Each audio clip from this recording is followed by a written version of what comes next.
Every one of us wants Jannatul Firdaus. We want to enter paradise and we want it to be easy. So Allah subhanahu wa ta'ala has told us of several categories of people who will enter Jannah without reckoning. No reckoning. VIP. You arrive on the Day of Judgment before the accounts. There are certain categories who will be told, come over, you can go through. Subhanallah. Wouldn't it be interesting for us to know who these people are so that we can try to be from among them? So there is a hadith wherein the Prophet ﷺ has said that on the Day of Judgment, before the reckoning, a caller will call and he will say, سَيَعْلَمُ الْجَمْعُ مَنْ أَوْلَى بِالْكَرَمِ. The people today are going to know who is of honor, who is generous, who is truly generous. And here it's referring to the generosity of Allah subhanahu wa ta'ala in forgiving people.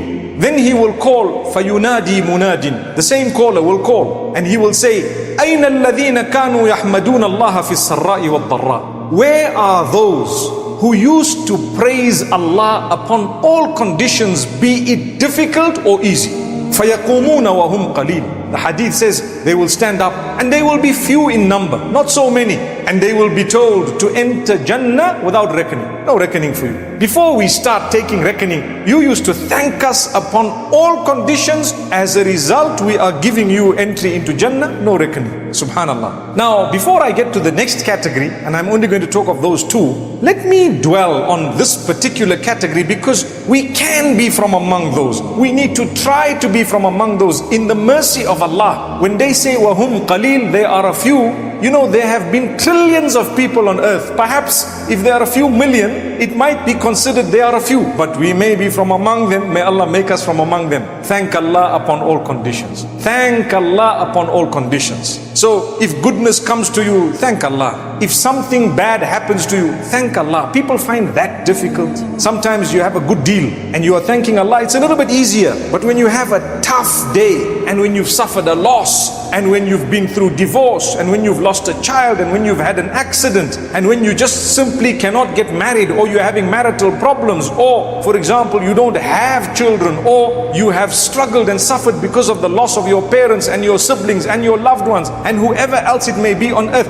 then to say Alhamdulillah is not so easy. Allah says, if you still say Alhamdulillah and you look at those who are in a worse condition than you deserve Jannah. Allah says, we sent you on earth to test you. When we test you and you say Alhamdulillah, this test I will manage it by the will of Allah. I will ace it. Subhanallah, that's the wording used sometimes by us. We're going to ace this, you know. For the sake of Allah, we ace things as well. We make sure that we thank Allah upon all conditions. And we will know that if you have made some money, a day will come when you have to suffer a loss. Take it in your stride. Pick up the pieces, work hard again. Alhamdulillah, Alhamdulillah ala kulli hal. I praise Allah upon all conditions. There is another hadith. The Prophet ﷺ, it is reported that he used to say, Alhamdulillah ala kulli hal wa a'udhu billahi min hali ahli an-nar. Praise be to Allah upon all conditions, and I seek the protection of Allah from the condition of the people who will be cast into hellfire. That's the only thing I'm worried about. Cast into hellfire. In this world, look at what happened to Rasulullah ﷺ. They boycotted. He said Alhamdulillah. They didn't believe in him. He was concerned. He made dua, but he was thanking Allah. In Ta'if, whatever happened, he still thanked Allah. He lost his wife, he thanked Allah. He lost his children one by one, he thanked Allah. It's not easy.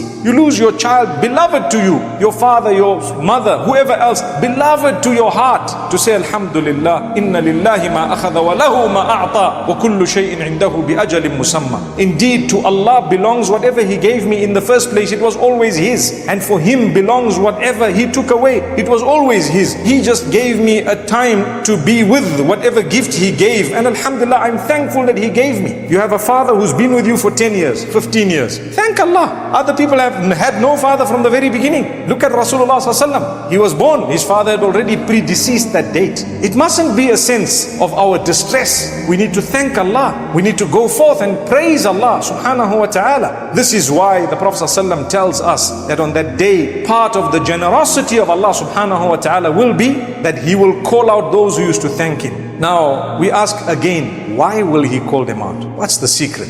The reason is they understood that everything comes from Allah and it's in Allah's control. The minute you understand that and live by it, you've worshipped Allah upon the highest degree. The minute I realize a robber came, a thief came, I broke a bone, that happened, lost something, tire burst, car accident, a loss, whatever losses it may be, when you understand and realize Allah is in full control, you have no option but to say Alhamdulillah. It depicts your top level of Iman, highest level of Iman. الَّذِينَ كَانُوا يَحْمَدُونَ اللَّهَ فِي السَّرَّاءِ وَالضَّرَّاءِ. Those who praised Allah upon days of ease and days of hardship, war, hunger, famine, fear, whatever it may be, just say Alhamdulillah, thank Allah. Now, the hadith of the Prophet ﷺ teaches us also that you must always look at those who have less than you. That will be so great a gift of Allah that it will make it easy for you to actually thank Allah. That's what it is. Now it brings me to the next one. I told you we're going to talk about two qualities. So the caller called and he called out those who were thankful to Allah upon all conditions, and he said, come out, you go to Jannah before we start with the reckoning with the rest of them. Okay? There's a second category. أَيْنَ الَّذِينَ كَانُوا تَتَجَافَى جُنُوبُهُمْ عَنِ الْمَضَاجِعِ يَدْعُونَ رَبَّهُمْ خَوْفًا وَطَمَعًا. Where are those who used to at night forsake their beddings, worshipping Allah, calling out to Him when everyone else was asleep, and they used to call out to Allah with a sense of hope and a sense of fear? Where are they? So those are the two categories. One is الَّذِينَ كَانُوا يَحْمَدُونَ اللَّهَ فِي السَّرَّاءِ وَالضَّرَّاءِ. Those who used to praise Allah upon all conditions, good and bad. And secondly, الَّذِينَ كَانَتْ تَتَجَافَى جُنُوبُهُمْ عَنِ الْمَضَاجِعِ يَدْعُونَ رَبَّهُمْ خَوْفًا وَطَمَعًا. Those who forsake their beddings at night, which means you get up. Imagine Allah is telling you, are you ready to sacrifice your sleep? If you are, Jannah is yours. How pleasurable is sleep? You're tired, they call it, you hit the sack. They literally say, hey, I'm going to hit the sack. I'm looking forward to a good sleep. Allah says, if you can cut that sleep for my sake halfway, and you force yourself up and you start crying on the sajjada, what are you doing? That's a sign of your closeness to Allah. It cannot happen by someone who's not close to Allah. And sometimes Allah creates a need in your life so that He forces you to get to that level where you start navigating through different acts of worship, and it makes you end up getting up at night. You taste the sweetness of it and you don't give it up. So let's try and get up at least once a week, inshallah. Is it difficult?